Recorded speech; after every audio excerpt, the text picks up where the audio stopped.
For everyone who mattered in the glittering constellation of London society, the Duke of Weatherham's annual New Year's Eve ball was not merely the event of the season, it was the season itself, distilled into a single breathtaking night. The grand ballroom of Weatherham House was a world unto its own, a dazzling spectacle of shimmering satin gowns, the flash of heirloom diamonds on wrinkled necks, the hushed, venomous gossip traded behind ivory-handled fans, and the relentless, bloodless sport of ambitious matchmaking.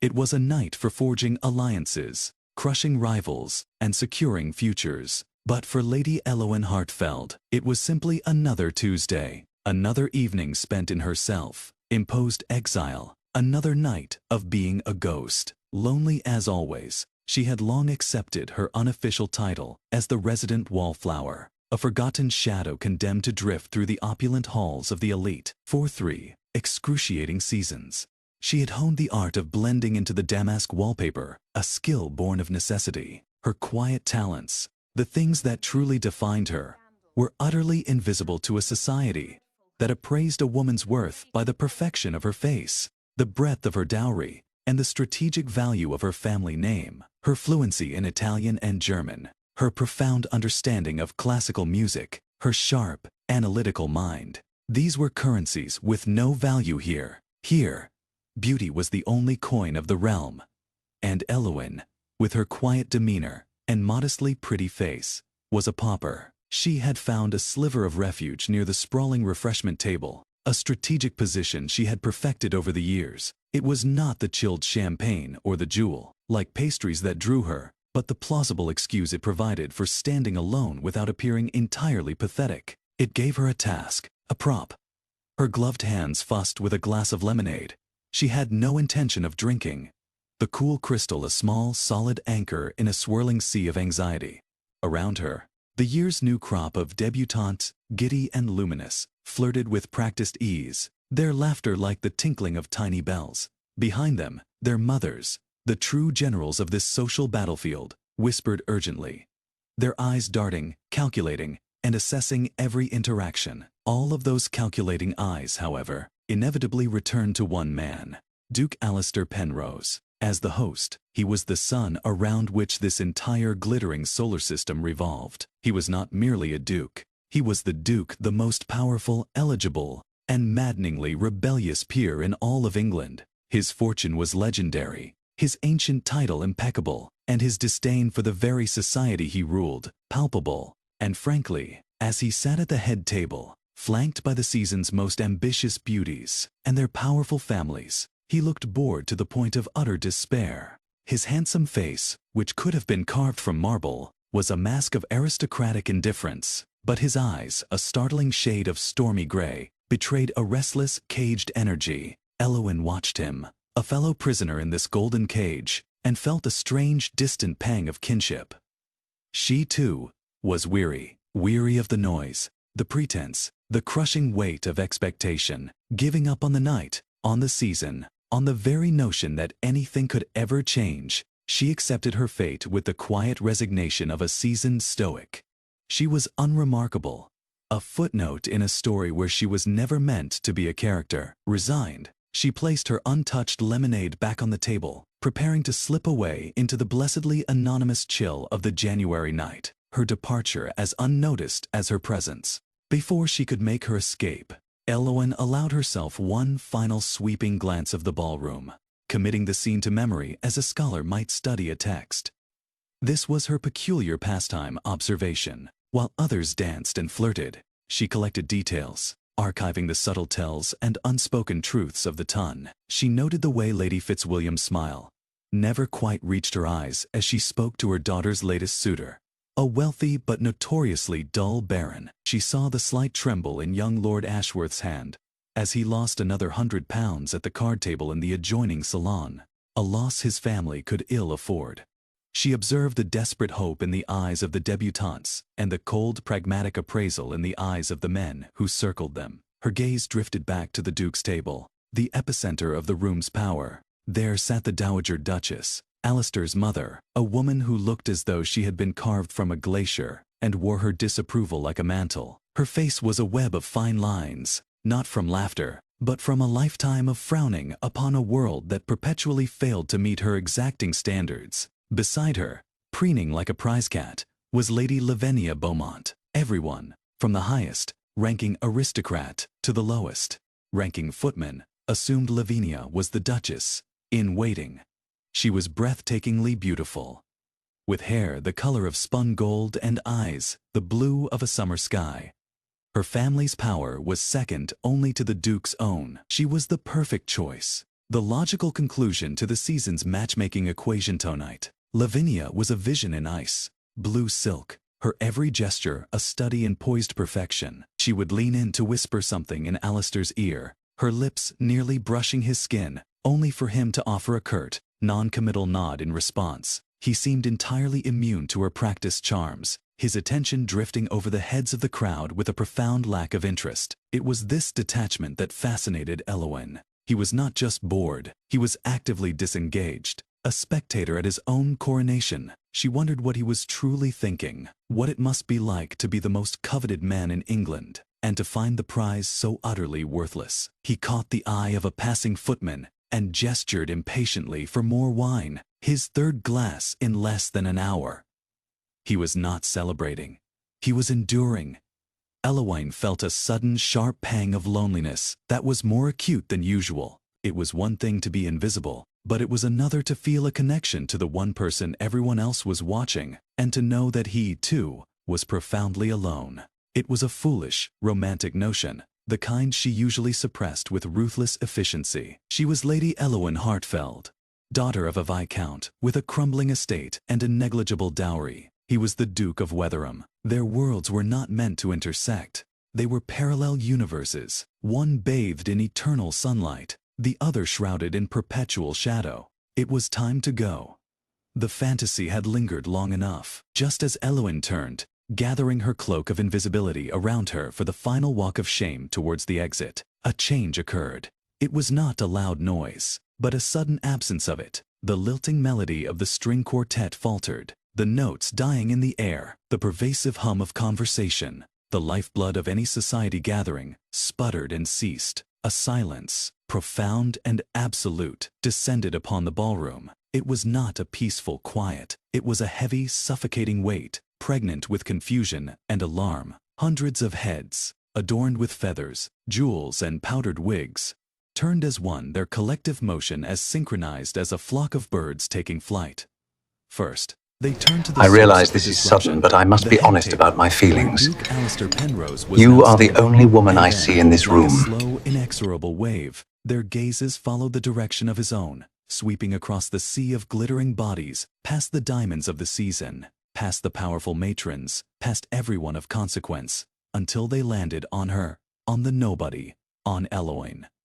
Her heart did not just stop. It felt as though it had been violently seized, squeezed by an icy fist, before it was released to hammer against her ribs, like a trapped bird beating its wings against the bars of a cage. The blood drained from her face, and a cold wave of nausea washed over her. This was impossible. It had to be a mistake, a cruel, elaborate, and horrifyingly public joke. Her mind raced, scrambling for a logical explanation.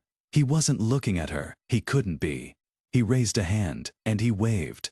A small, deliberate, and utterly unmistakable gesture. He was waving her over panic, stark and blinding. Seized her. She froze, a statue carved from fear, her eyes wide with a terror so profound it felt like madness. He was surely beckoning to some gorgeous, willowy creature standing directly behind her. Yes, that had to be it. She was merely an obstruction in his line of sight. Mustering every ounce of her courage, she risked a tiny, mortified peek over her shoulder. Her eyes met nothing but the glossy green leaves of a large and entirely unoccupied potted fern. There was no one there. The silence broke, not with a return to normalcy, but with the insidious hiss of whispers. The sound started low, a serpent slithering through the crowd, before it grew into a rustling, then a murmur, then a low, incredulous roar. "Who is that?" A woman near the refreshment table hissed to her companion, her fan doing little to conceal her disdain.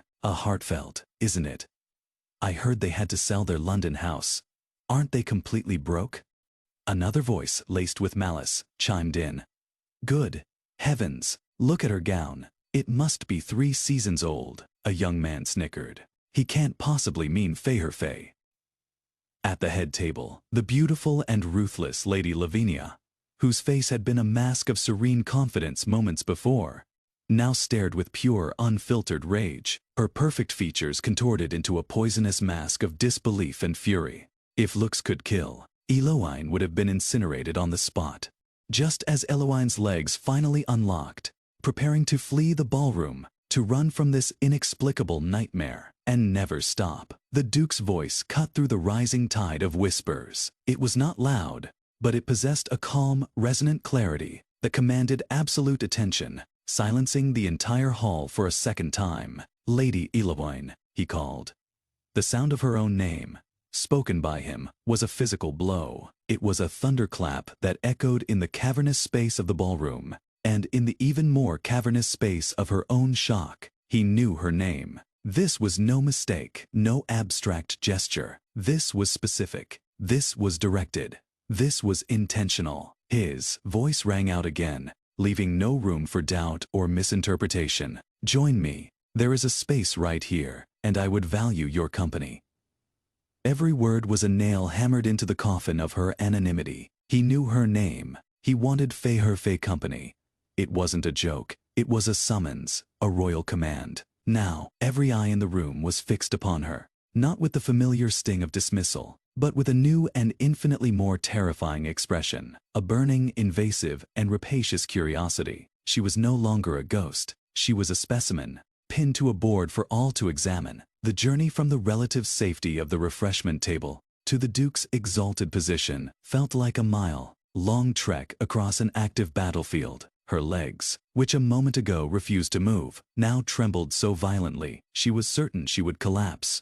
The sound of her own breathing was a deafening roar in her ears, drowning out the renewed cacophony of whispers that now followed her every step.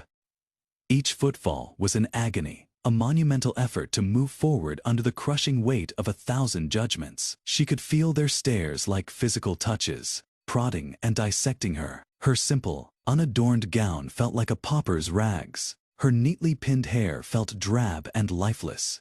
Every insecurity she had ever harbored rose up to scream at her. This wasn't an invitation. It was a public spectacle, a piece of theater for the bored and jaded aristocracy, and she had been cast without her consent as the unwilling star. The Duke, with 2 simple sentences, had not just offered her a seat. He had lit a social match, thrown it into the tinderbox of the London season, and placed her directly in the center of the resulting inferno. As she moved, step by agonizing step, she passed faces twisted with scorn, envy, and sheer slack-jawed bafflement. She was an anomaly, an error in the social code, and the system was struggling to compute her existence.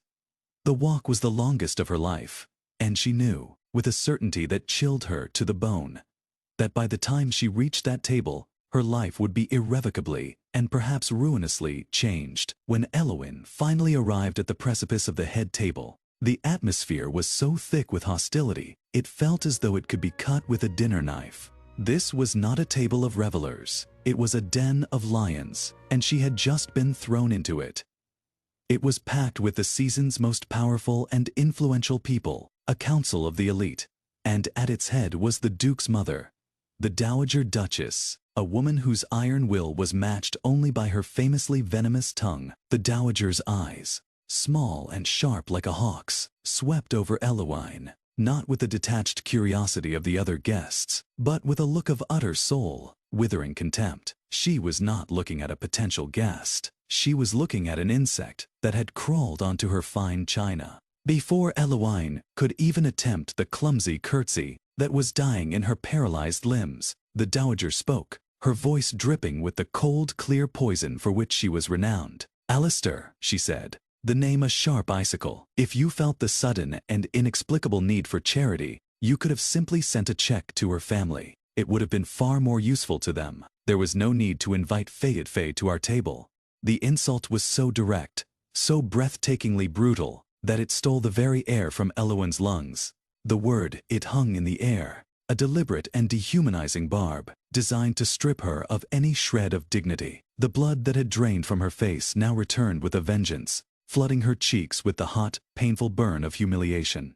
Nearby, Lady Lavinia, having recovered from her initial shock, let out a delicate, tinkling laugh, a sound of pure, mocking cruelty that signaled her agreement. Eloin's carefully constructed composure shattered. All she wanted to do was stammer an apology, turn and flee. But just as she opened her mouth, a choked, pathetic sound emerging, the Duke moved first. With a grace that belied his powerful frame, he rose from his seat, a gesture of profound respect that sent a fresh shockwave through the room, and smoothly pulled out the empty chair beside him. His back was now pointedly toward his mother. "Mother," Alistair said, his tone deceptively mild, yet underpinned with a spine of pure steel. "Lady Eloin is my invited guest." He paused, letting the statement land. He then turned his head slightly. "And I would advise you to remember that. She is an accomplished pianist and speaks 4 languages fluently. I find that far more interesting than the recycled, vapid gossip you and your friends so enjoy." He then turned his back completely on his fuming mother, dedicating his full, undivided attention to Eloin. The gesture was as shocking as the invitation itself.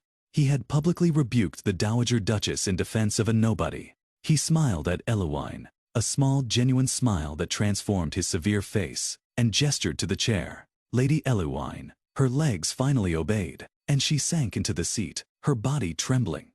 The Duke didn't ask about her family, her connections, or her dowry, the usual transactional currency of the marriage market. He ignored the suffocating tension at the table and leaned in slightly, creating an intimate bubble around the two of them.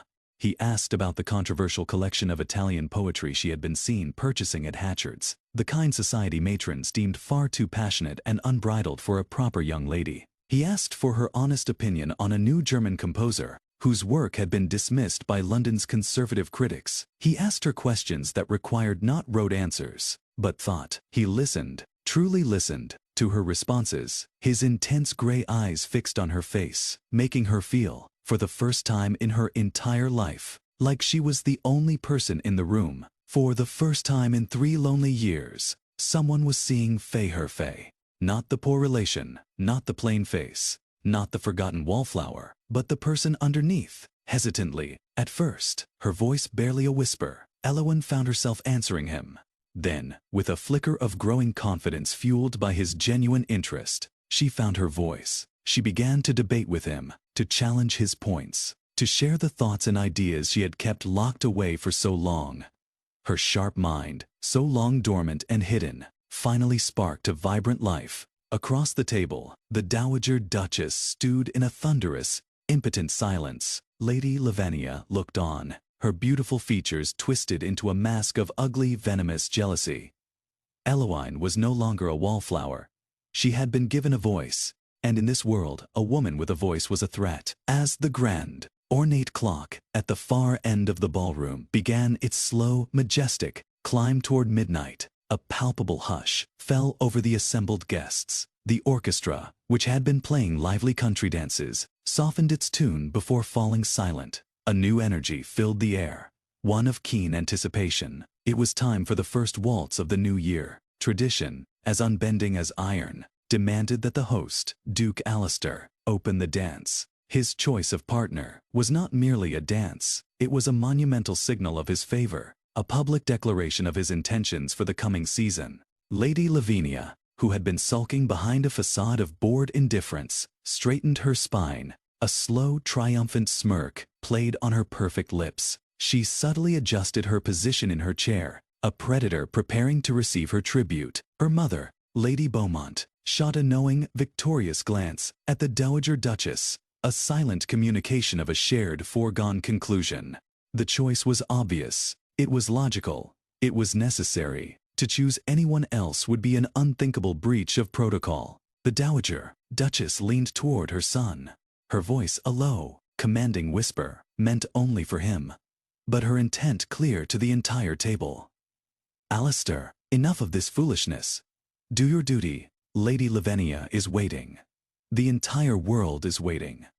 The entire room seemed to hold its breath. Every eye was on the Duke. This was the moment of correction, the instant the world would be set right again. The mad whim of inviting the wallflower would be relegated to a bizarre anecdote, and the proper order would be restored with the selection of the season's diamond.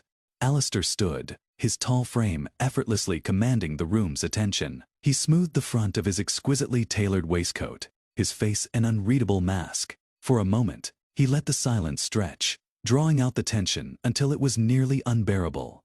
He took a step, but it was not towards Lady Lavinia. With deliberate grace, he walked right around the head of the table, his path bypassing the stunned Lady Beaumont and the apoplectic Dowager Duchess. He walked directly to Ellen. Eloin had been trying to shrink into nothing, to will herself invisible once more, praying that this strange dream would end. The collective gasp of the crowd was a physical force, a wave of shock that washed over her. The Duke stopped directly before her chair. He bowed, a deep, formal, and reverent bow that he had not even offered to the highest-ranking ladies present. He extended his gloved hand. "Lady Eloin," he said, his voice a low, intimate rumble meant for her. Yet in the profound silence it was heard by all. "May I have the honor of the first dance of the new year?" This was no longer a spectacle. This was a declaration of war. To choose a penniless wallflower over the acknowledged diamond of the season for the New Year's waltz was not just an insult. It was a deliberate, calculated slap in the face to Lady Lavinia, to the Beaumont family, to his own mother, and to the entire rigid social order they represented. Trembling so intensely, she could barely control her limbs, Eloin placed her hand in his. The contact was electric, a jolt of warmth and strength that seemed to steady her. As he led her onto the vast, empty expanse of the marble dance floor, the whispers that had followed her before became a frantic, furious roar of disbelief and outrage. The world had not been set right. It had been turned completely upside down. But when the first haunting notes of the waltz began, a slow melodic tune that seemed to weep with a beautiful sadness, the world and its furious roar melted away. There was only the music, and the man holding her. Alistair guided her into the steps with a firm but surprisingly gentle confidence. He did not look at the gawking, scandalized crowd. His eyes were only on her. For a few breathtaking minutes, they were the only two people on the dance floor, two souls adrift in an empty sea, the hundreds of spectators reduced to blurred, silent specters at the edge of their universe. "Don't listen to them," he murmured, his lips so close to her ear that she felt the warmth of his breath. His voice was low and steady, a calming anchor in the storm of her emotions. "Their opinions are worthless. They are a flock of parrots, repeating the same meaningless phrases for a generation." He pulled her slightly closer, his hand a firm, reassuring pressure on the small of her back. The formal distance required by propriety vanished, replaced by an intimacy that was both terrifying and exhilarating. "I've been watching you for weeks, Lady Eloin," he confessed, his voice dropping even lower.